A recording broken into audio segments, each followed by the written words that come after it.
ಅರ್ಜುನ್ 10 ವರ್ಷದ ಕುತೂಹಲಭರಿತ ಹುಡುಗ ಹಳೆಯ ಮನೆಯ ಅಟ್ಟಿಕೆಯಲ್ಲಿ ಆಟ ಆಡುತ್ತಾ ಒಂದು ವಿಶೇಷವಾದ ಹಳದಿ ಹೊಳಪಿನ ಗಡಿಯಾರವನ್ನು ಕಂಡುಕೊಳ್ಳುತ್ತಾನೆ. ಗಡಿಯಾರದಲ್ಲಿ ಒಂದು ಕೆಂಪು ಬಟನ್ ಇರುತ್ತದೆ. ಅವನು ಅದನ್ನು ಕುತೂಹಲದಿಂದ ಒತ್ತುವ ಗಡಿಯಾರವನ್ನು ಒತ್ತಿದ ತಕ್ಷಣ ಹೊಳೆಯುವ ಬೆಳಕಿನಲ್ಲಿ ಅರ್ಜುನ್ ಟಿಪ್ಪು ಸುಲ್ತಾನನ ಅರಮನೆಯಲ್ಲಿ ಪ್ರತ್ಯಕ್ಷನಾಗುತ್ತಾನೆ. ಸೈನಿಕರು ಯುದ್ಧಕ್ಕೆ ತಯಾರಿ ಮಾಡಿಕೊಳ್ಳುತ್ತಿದ್ದಾರೆ ಮತ್ತು ಟಿಪ್ಪು ಸುಲ್ತಾನ್ ಗಂಭೀರವಾಗಿ ಅವರೊಂದಿಗೆ ಚರ್ಚಿಸುತ್ತಿದ್ದಾರೆ.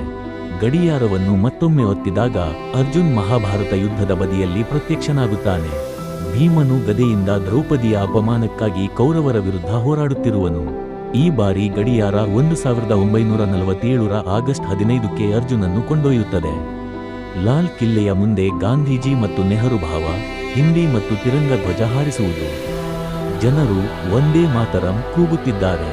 ಹಠಾತ್ ಗಡಿಯಾರ ಮತ್ತೊಮ್ಮೆ ಜಿಗಿಯುತ್ತದೆ, ಬೆಳಕು ಹೊಳೆಯುತ್ತದೆ ಮತ್ತು ಅರ್ಜುನ್ ಹಿಂದಿನ ಕಾಲಕ್ಕೆ ಮರಳುತ್ತಾನೆ.